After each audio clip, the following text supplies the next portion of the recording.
Well, great. Well, why don't we start, Shawn, with just maybe talking about a little bit of background for the project. I don't know if it was on one of your posts or if it was in one of our conversations or emails that you had mentioned that you've been really kind of thinking about this for a long time. That maybe this was an idea that was rattling around for who knows, possibly years. So can you talk about maybe the origin of it and how it got from a seed into now being on the cusp of releasing this book project?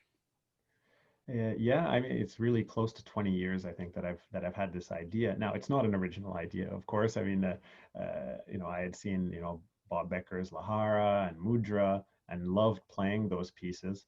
As a tabla player, that's also a Western trained percussionist. I kind of have this, let's say, in parallel education, or one foot in each tradition, so to speak. And this kind of music really speaks to me. I've been working with composers to create contemporary repertoire for tabla, and at the same time, I wanted to kind of go in the other direction and bring the tabla and Indian rhythm into like the Western percussion world, or drum set world as well. A way for people to approach the repertoire, on an instrument that they're familiar with, right? Um, a lot of people are really fascinated by tabla and respect the tradition and love it and think it's amazing, but also respect the idea that they're going to have to invest, fully, for many, many years to learn the instrument. So this is a way of being able to approach some of the repertoire more deeply, but on an instrument that people are more familiar with themselves. Um, and the way Bob presented his pieces, Lahara and Mudra, well, Lahara does have quite a lot of explanation of the forms and what's going on, and quite a detailed, like, could say, performance instructions and program notes. I thought, what if I go back even further in terms of, um, starting from the beginning, the way a tabla player would learn the instrument. So really more of like a pedagogical approach, closer to the oral tradition as much as possible in a printed book, of course. Um, but really start from the beginning. Let's learn tal. Let's learn how to keep time. Let's learn about the kaida structure. Let's learn some repertoire as individual items, the same way that we do with tabla. So really, my approach in the book is the same approach, right, as when I'm teaching tabla. One composition at a time. Okay, now we know this, this, and this. Let's see how we can put them all together to form a structured solo. And that approach hadn't been done yet. So I think that people will find it interesting, and at the same time, I think it'll provide a kind of a bridge. So if people do want to go and play Bob's pieces, they'll actually have a better understanding of how to approach those pieces, because those are very high level pieces, right? Those are like Lahara is a professional tabla solo. Right. It's not, there's no path from zero to there Right. in terms of understanding the repertoire, right? An advanced snare drummer can play it, but maybe not with the level of understanding as when Bob plays it, for example. So with the book, with Rudimental, I really think that that'll provide kind of a a stepping stone to getting there, and to, after you've played all those pieces and gone through the process, then you pick up a piece like Lahara and you go, okay, now I see what's going on here. I understand it. Yeah. So Right. because that's important, right? Not just to play the music, but to understand, what's actually going on, right? That really affects your interpretation. So in working through the book now myself, on a drum over about the past week, um, uh, all of those things are immediately apparent. The context of the tradition and sort of the you know the why, and maybe some more of the nuts and bolts how of what we're doing or what we're hoping to build in the process, which is something that I find fascinating, and I think it is something that we don't realize that we don't have many times in perhaps playing other pieces, or playing music of different musical traditions. We just sort of play them exactly in the same way that you mentioned with some of Bob's pieces, and it's, I mean, it seems such a simple concept of, yeah, why, let's understand this more. Let's understand this more deeply. Did you find in presenting it a difficulty in balancing, well, okay, how much? Because, I'm sure you had to sort of cut down and streamline how much information to put out there so that it's sort of balanced with, okay, what if there's someone coming at this for the first time with really not much of an idea about what tabla playing is, and I want them to understand on some level, but I can't overwhelm. Can you talk about maybe that process? Mhm. Yeah, no, and that's a really good point. That's important. I was really thinking about, what do people need to know to set the context and to be able to play these pieces in the book. There are books on tabla, right? There are dissertations on tabla that go into a great deal of depth, and I do direct the reader to a couple of these books within the book if people want to go more in depth. But it's not a tabla method book, right? It's not a how to play tabla. Um, so it's really oriented towards understanding the foundational concepts, the main ideas, and applying those ideas to the pieces within the book. And then if people want to go further, then of course that can happen. And who knows, maybe one day there will be a version 2 of the book too. Who knows? Right, right.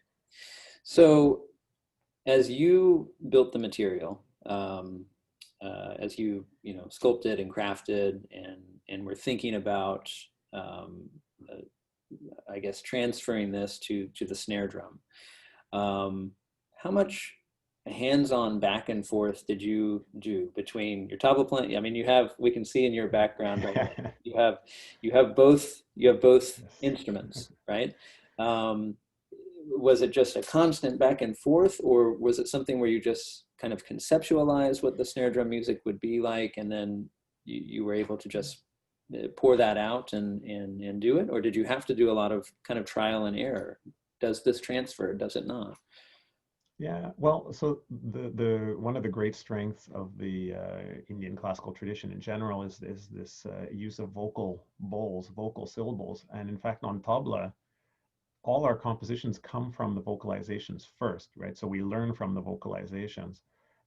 So I didn't really need to sit down on the tabla to work through them. And these are compositions that I know very, very well. And a lot of my tabla students who are also Western percussionists, they've seen some of these pieces, and they recognize they know exactly where these pieces are coming from. Um, so I was doing a lot of tapping on my legs, a lot of checking things out on practice pad. It was very important for me to preserve the integrity of the composition. Now, of course, the instruments sound completely different. Right. We're talking about, well, one instrument that is two drums, right? And then one instrument that's a single drum. The tabla has lots of different nuanced timbres and things like that. Well, snare drum does too, but I'm not using like edge sounds and rim sounds and things like that. Just different levels of accent. Um, but I was trying to, so I said, maintain the integrity of the composition. The structure of the composition is very important, and this I talk about in the book in quite a lot of detail. But what was really very important is the feel. So I wanted it to feel similar to how it feels on tabla, and that was very important. So I'm looking at what's being played by the right hand, what's being played by the left hand, um, what passages are difficult on tabla. I know where students tend to get hung up. So I wanted to reproduce those same things on the snare drum. So because some things could be made easier, the four notes could be just alternating double strokes, so right, right, left, left. That would make it so much easier. But that's not what we play Right. right, Right. on tabla. So though on the other hand, sometimes there are certain combinations on tabla that would be, let's say, right, right, left, right, right, left, where I tended to not do that and transfer it into a more, let's say, idiomatic Right. snare drum, closer to standard rudiments. So using, for example, on tabla, it would be a right, left, right, right, left, right, right, left. But on snare drum, it's just alternating paradiddles. Right. So to stick more with the snare drum repertoire. So I'm trying to be true to the tabla repertoire and technique, and being true to the snare drum repertoire and technique at the same time, which Right. is pretty challenging. But overall, the tabla wins though, in terms of Right. the feel, the flow, the Right. compositions line up, right? So if someone were to play the tabla composition at the same time as the snare drum version, they line up, Right. right? They work together. Yeah. That really is one of the things that has immediately um, jumped out at me as I have started working through um, uh, the material is what I expect, what I sometimes expect out of snare drum music. You know, we all sort of bring in our own expectations as we, you know, look at any music. So if I'm looking at a snare drum book, there are some expectations about, oh, this is probably how this would go. Even if a certain sticking is scripted in, I've probably seen this before. I've done this before. It, you know, Mm. it doesn't kind of catch me off guard. And while there's nothing that I've come across yet that's like, you know, well, that I've never even thought of that. There are certain patterns and certain, you know, whether it's single, double patterns and or accent structure and spacing issues that have just they've really challenged me because it's a little bit different from what my hands might normally think to do. And as I've been practicing, you know, in hopes of capturing some video in order to use to spread the Yeah. word about it, I have to sit there for quite some time before I feel okay to hit record. And even when I do hit record, you know, I just have to rep this over and over and over because I'm not. It takes a bit for me to get comfortable, and I have found that to be one of the hugely rewarding parts of this because I know that anytime, just speaking purely from a, you know, I have a new text in front of me and I want to learn and I want to grow. Anytime we sense that level of challenge, then that's of course when growth is happening because it's perhaps working on some of our weaknesses. It's filling in gaps that perhaps we didn't even know we had. That's very different from me opening up, say, um, you know, a Pratt book of rudimental solos, and I know exactly what to expect. So I could sit there and probably within, you know, 20 or 30 minutes, even with one of them that I haven't played, I could get a version together that's like, oh, this feels pretty good. And I can't do that with with yours, and I really value that. I really enjoy that. Is that something that you could perhaps see or forecast? You're so deep in it, so you understand it all. But is that something that you thought about? That yeah, this is going to challenge people probably in ways that they don't expect. Yeah, I think it's normal in this case that you shouldn't be able to open up one of the pieces and just be able to sight read through it. Right. I would be shocked. I mean, I'm sure people will now try to do it, Right. uh, Right. but I'm glad to hear the that because I no, but the method that I describe in the book is again really the same method we use with tabla, which is we would never start with trying to do a run through. First, we learn the theme. Like if let's say we talk about a kaida, which is one form, we learn the theme at a slow speed and we just repeat just the theme until we can play it properly. We're not going to even think about going on to the variations on the theme until we can play the theme itself, because of course any problems in the theme are going to be echoed in all the variations, right? So you have to have the theme really down solidly. And then our minimum requirement for do I know the theme well is to play it at single speed and then double speed. Now we can play other speeds along the way. I talk about that in the book. Um, but single double is the minimum requirement. And so this is how we learn on tabla. And it's great because what that does is it reinforces slow practice, right? I know a lot of people who take this to their other practice, right? And practice passages at literally half the speed in order to really work the detail. There's a great value to that. And then you go variation by variation, but again, not running through. You sit on variation one as long as needed. And okay, I got it. Now you sit on variation two, and you go through each one like that.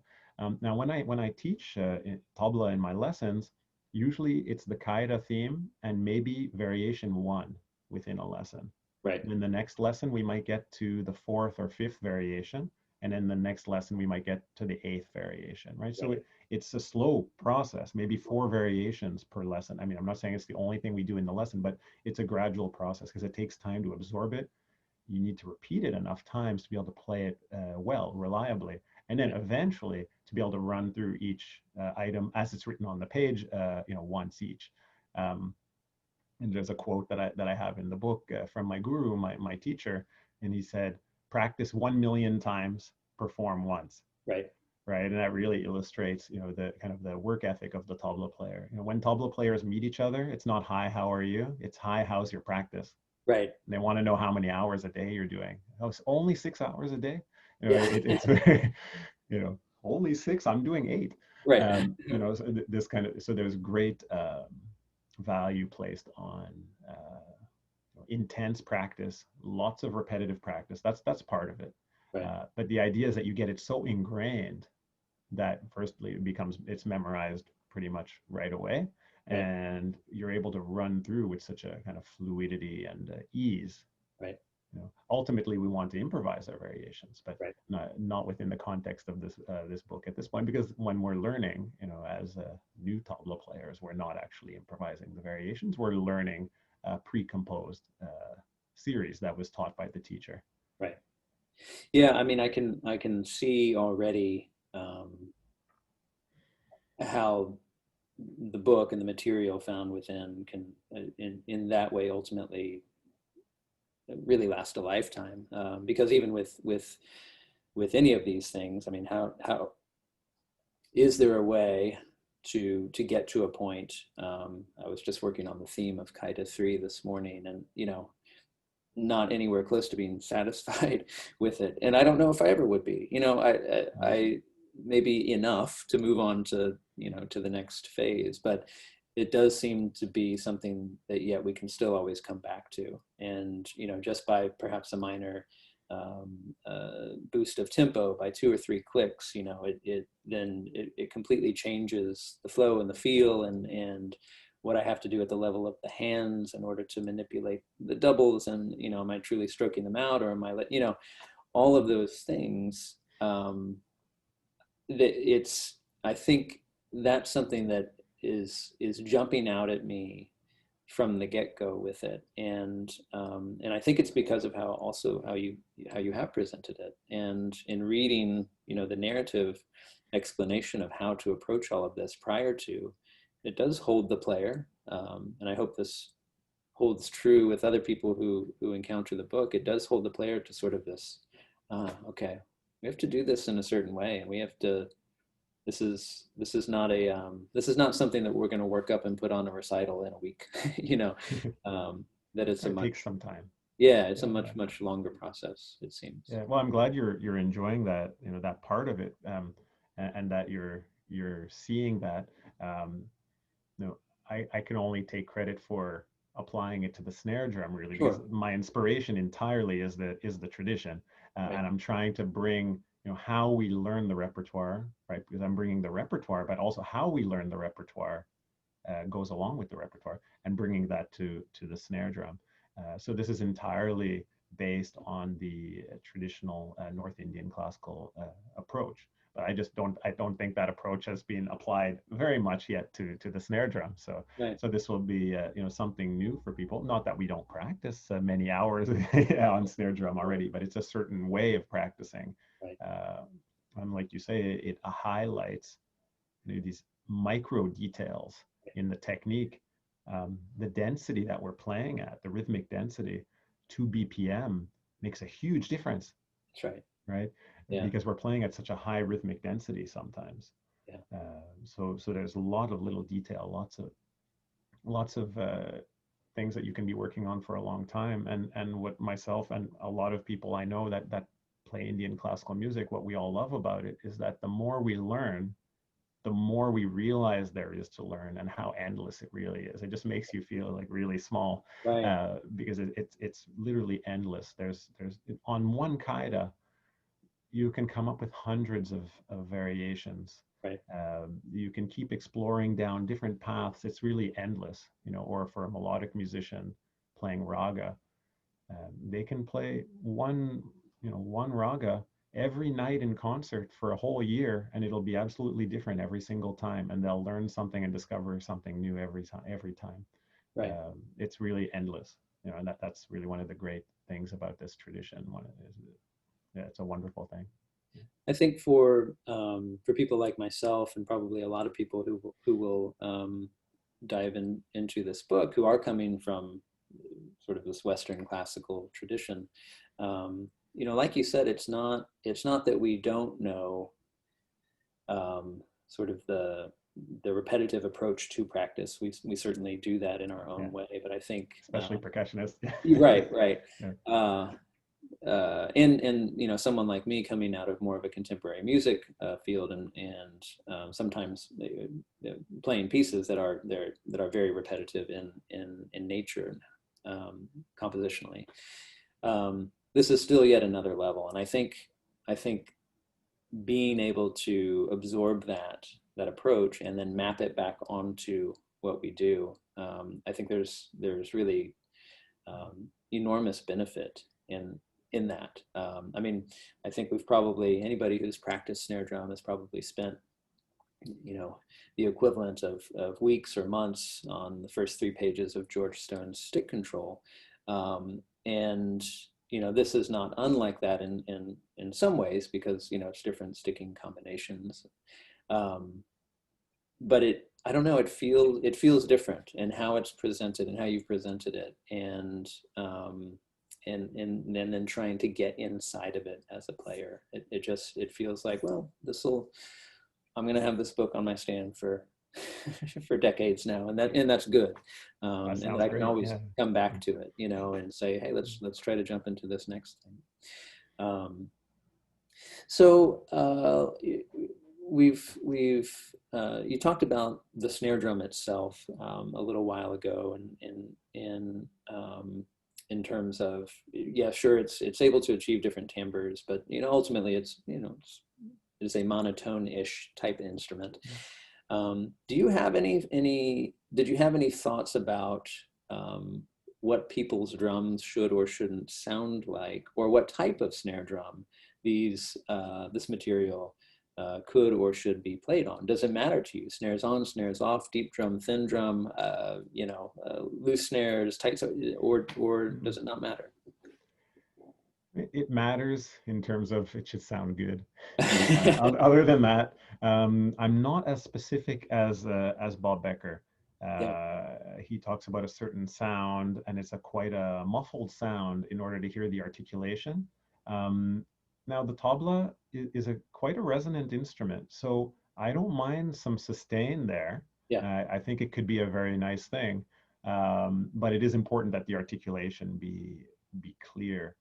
Um, so I'm open though, and I mentioned this in the book, in terms of snares on, snares off. right, Either approach is fine with me. Again, deep snare, small snare, anything like that is fine.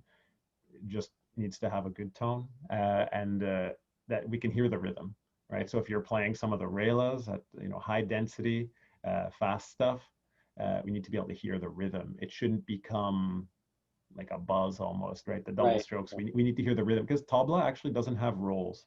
Everything we do is rhythmic, right, right? So even though it's a very high speed, right, it's like a double stroke roll, an open roll, but we don't have the equivalent of a roll as the illusion of sustain. right. Okay. Everything we do is a rhythmic value. So the rhythm, at whatever speed you're playing, the rhythm has to be absolutely clear. That's the only thing really. Otherwise, I'm totally open to it. And if people do play with a melodic accompaniment, then it's just a good thing to be aware of what pitch is your snare drum tuned to, so you could transpose the accompaniment melody to match as Right. well. Because tabla is a tuned instrument. It's especially if you play with the snare off, right? Then the pitch will be clear. With the snare on, it might not be so apparent. Right. Yeah. So in putting this book out into the world, and essentially, for anyone who grabs a copy of it, you're in some ways releasing it, right? You're releasing it to people to do with it what they will, and to interpret it, and hopefully in ways that are good and consistent with what you've done.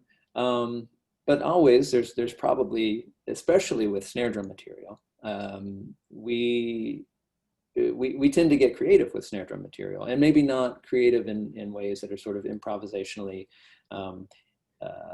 appropriate, and you speak about the improvisation nature in the book.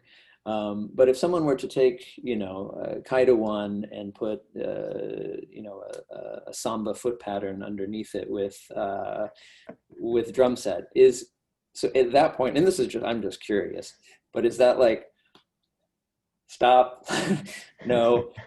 How do you feel about that? And, sort Well, of the use of that material, perhaps not in the way that it was intended. well, I hadn't really thought of that. But forget it. No, no, it's interesting. So we wouldn't call it Indian classical music anymore at that Right, point, right, because still all of these pieces being performed on snare drum, we can still call them North Indian classical music. It's just an extension of, let's say, what would be an instrument within the tradition. But the compositions themselves are the traditional compositions, basically transposed, adapted. right, Um, so if we're playing, any of these pieces along to a lehara accompaniment melody, it's essentially a performance of Indian classical music. But now if you put, let's say, a samba foot pattern underneath, now we're talking about some kind of, fusion, for lack of better term, right. which is actually quite popular in India. Okay. And I've met a lot of musicians or audience members after concerts, and they're like, "Great, you play Indian classical music, but do you do fusion?" It's Right. kind of a buzzword, Oh, and so it's very in actually, these different kinds of blendings between traditional instruments and traditionally trained musicians, classically trained, right, um, but going outside and doing collaborative work with jazz, with other traditions. I've seen tabla with taiko. I've seen tabla with djembe. I've seen different combinations that people are exploring. So it's not the original intention of the book, but sure, why not? I mean, as long as people explain what they're doing and what right, their goal behind it is, I mean, that's okay. Yeah. right. So the sort of the structure, I guess, of the book itself, just to maybe dive a little bit deeper into that, Mhm. and how you've crafted it and how you've explained it, and how you've paced it. Because there's the order of how you present the material is important. And with the exception of there are three standalone solos, right, at the Yeah. end of the book.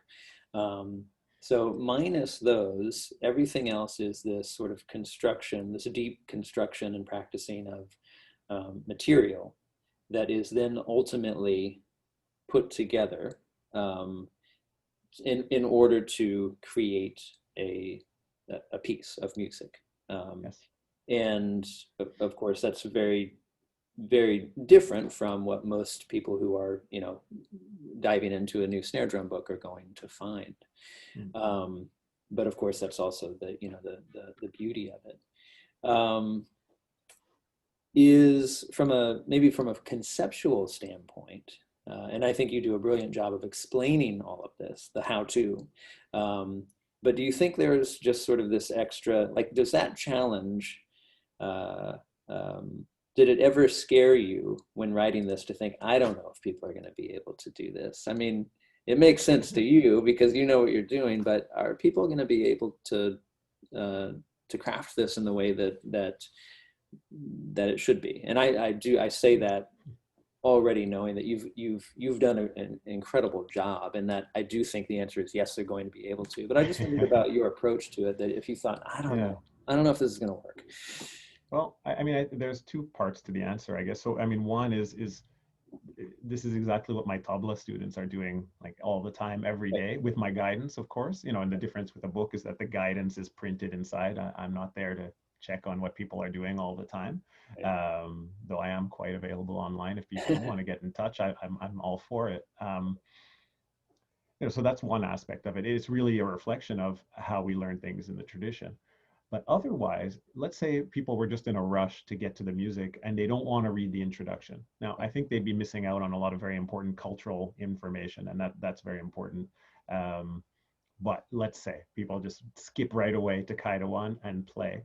They could, and they could learn the material Kaida 1, 2, 3, 4, 5, and just go through in order. And it could work, right? Just you ignore the all the very important background information and you just go right to it. You could. Um, each piece, right? So like Kaida 1, Kaida 2, Kaida 3 can be performed on its own, right? Like as a short piece, like if you perform Diliclus 1, right? You could perform that as a short snare drum piece. But I think this is a great advantage of the tradition and the repertoire is that it's flexible format. So we can say, okay, I want to play an 8-minute solo. Okay, so I'm going to take this introduction and then I'm going to play this kaida and that kaida, and then I'm going to play these concluding pieces, and that gives me 8 minutes. And then the next time you might keep the same introduction and conclusion, but play a different kaida in the middle, a different development section, Right. where you say, I want to play a 25-minute solo, and then you play, all these different things strung together. So it's a very, very flexible format. You could do a 5-minute solo, you can do a 10-minute, 20-minute solo, and that's how the tradition works, right? So now, if we had unlimited time, right? If someone asks me to play a tabla solo and there's no time limit, I'd probably play close to an hour and a half. But we're not always in that situation. Sometimes someone's asking for a demonstration or it's something, in the tradition, there were a lot of radio performances and they say, well, you've got 15 minutes, you've got 20 minutes. Okay, so you have to make something that works. But we still keep the same overall structure, introduction, development, conclusion. Well, you can change, you can choose, what pieces do you actually feel like playing today, right? At this moment, right? Assuming you've mastered them all, then you have that flexibility. So you could go through the book just in order, 1, 2, 3, 4, 5, just absolutely in order, and that's fine. Or I give an alternate route where maybe you learn a few of the theme and variation compositions first, and then you skip to learn an introduction composition and you skip to learn a concluding composition. So right away you can start building a short story, introduction, development, conclusion, right away, and then go back and continue where you left off, and then change the form and try it with different compositions. So you have a lot of choice. It's a bit of a choose your own adventure, because you can go in order, you can go you can go out of sequence. So, ultimately, I'll start with a bit of a memory, and then I'll lead this into a question. First, you and I first met actually in Brazil. Yes, that was great. The percussion festival, which was now, gosh, I don't even know how many years ago, 6, 5, 7, I don't know. Yeah. And I think actually I think the first thing I did there upon arrival, and maybe I'm misremembering the order of events, but I think my time there started with watching an evening concert that you played, and winding this back into a question, but in just general about the approach to the book. Obviously, in tabla drumming, you're not out there with music. It's this element of improvisation and deep, how the music is so deeply ingrained in you that you can play for 60, 90 minutes, even longer. And obviously you're drawing from this well of the music that's living inside of you. It's in there somewhere. Yeah. Yeah, right. So that, which I think is remarkable. And I think, is always striking and was striking, in seeing in you perform, and for you being in that tradition, you might think, well, yeah, that's obviously it's just how it's done, so it's not, but if we're talking now about someone, using your book, playing out of your book, perhaps crafting a piece that they're going to put on a recital, How important is that element of memory, of deep learning, that you here's the path that we've chosen. We put all these things together. Um, I'm thinking about the reality of sometimes student life, and that they might have every intent to memorize everything and sort of play it in that spirit, because that would be more true to the performance practice. But they don't, and they have music on the stand. They have sheets of music on the stand. Does that betray the spirit of the thing? Is it how crucial do you think that is now in transitioning over this to be the snare drum solo, perhaps, but drawing from this tradition?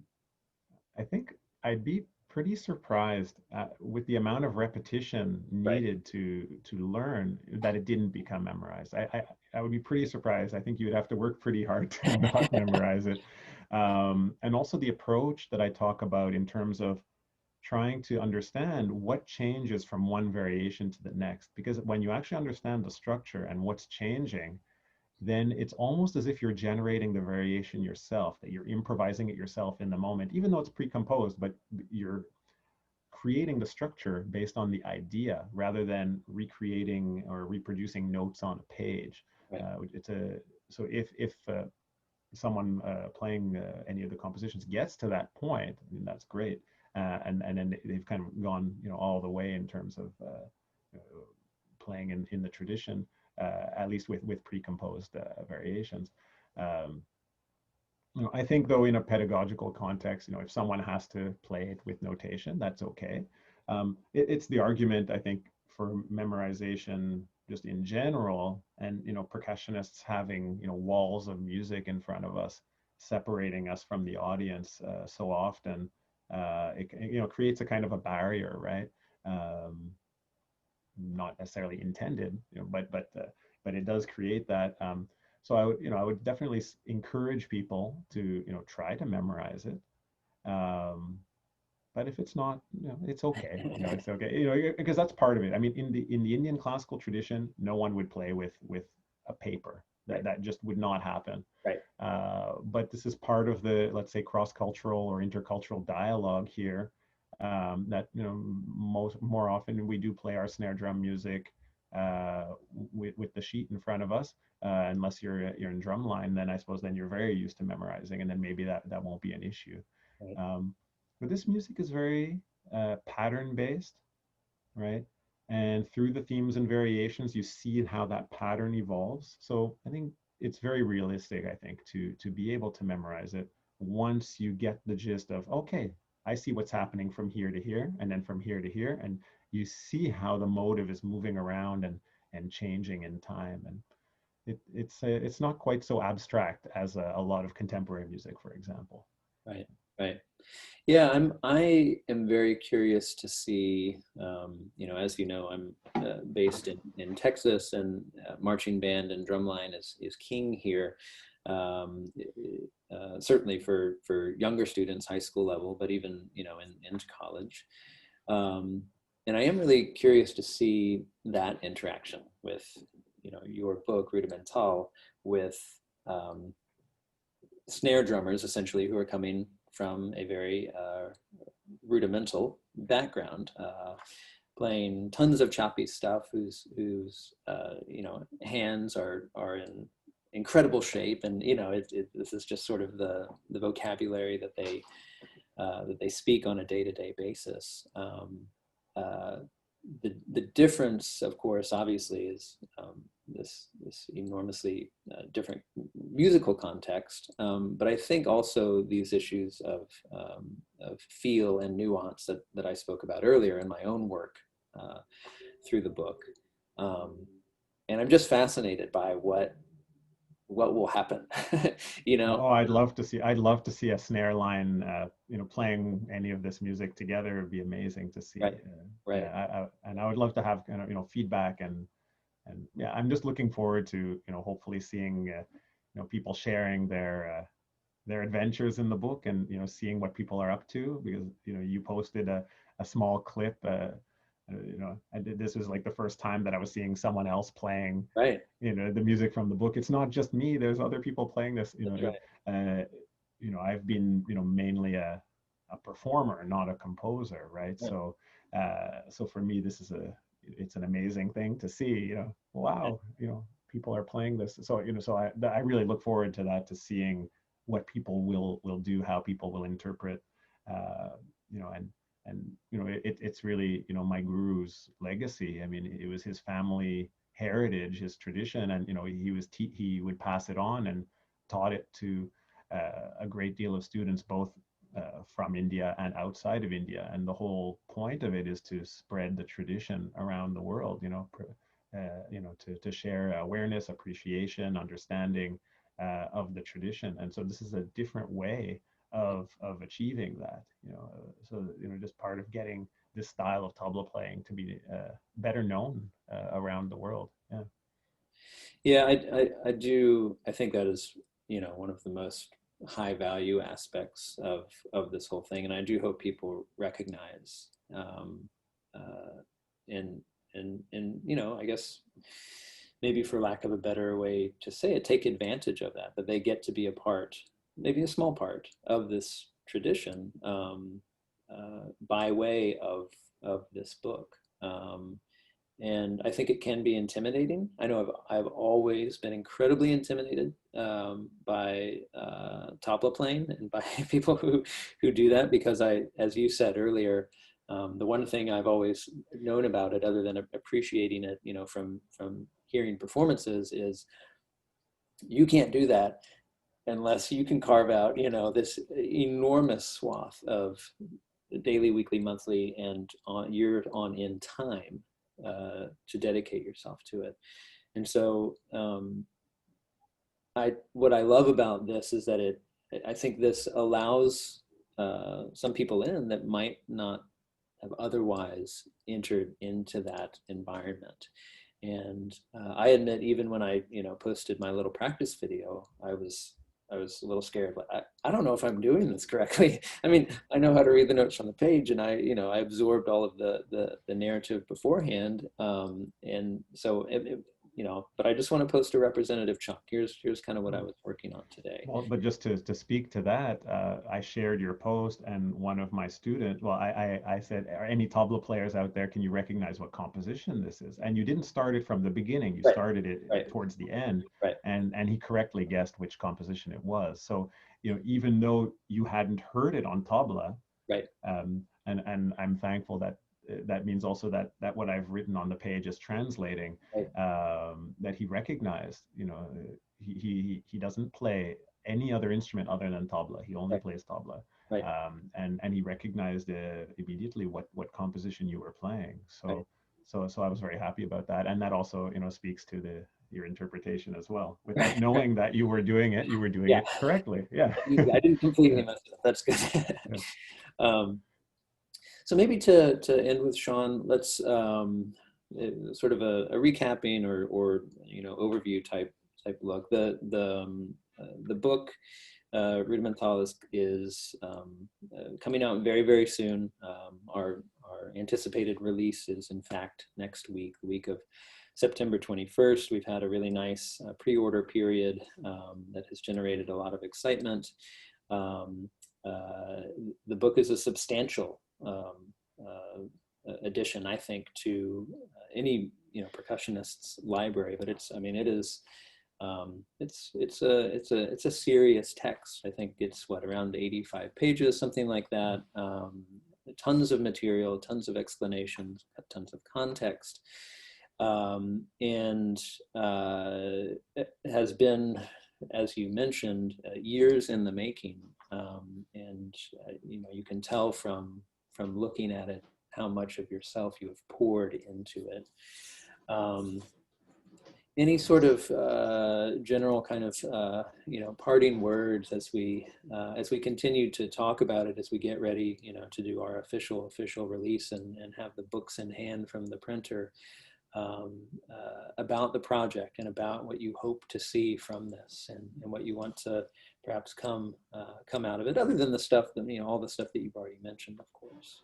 Yeah, no, I hope, well, firstly, that people will enjoy playing the pieces, that they'll enjoy working through them, and that some of the ideas will transfer to some other music and some other ways of doing things.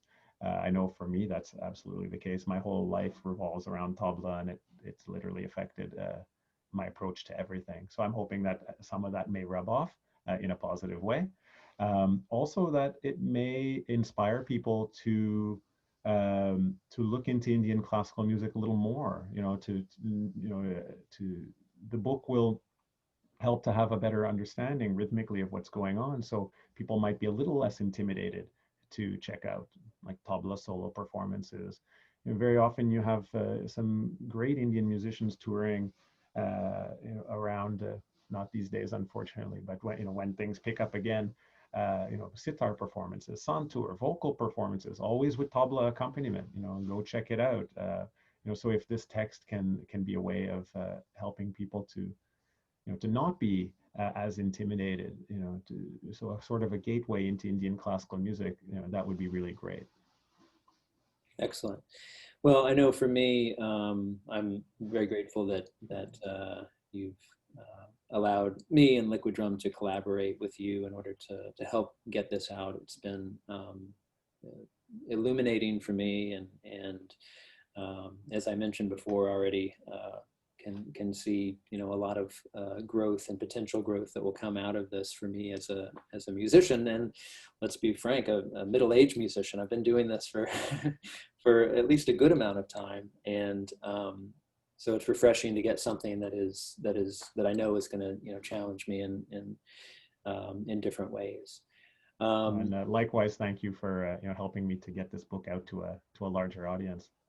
Of course. So the book is it's going to be available in a number of different places, but first and foremost, it's available liquidrum.com through our website, although we will also have it available through a number of retailers or resellers, both in the US and in Canada. And to all of our Canadian friends, we'll continue to embed a kind shipping rate if you order through Liquidrum to make that just a little bit more manageable. So Much appreciated. we encourage people to check it out. I think it's really, really fantastic, and I think people are going to get a ton out of it. So thank you, Shawn, and thank you for putting this offering out into the world, but also for taking the time to talk through it today. Well, thanks for having me.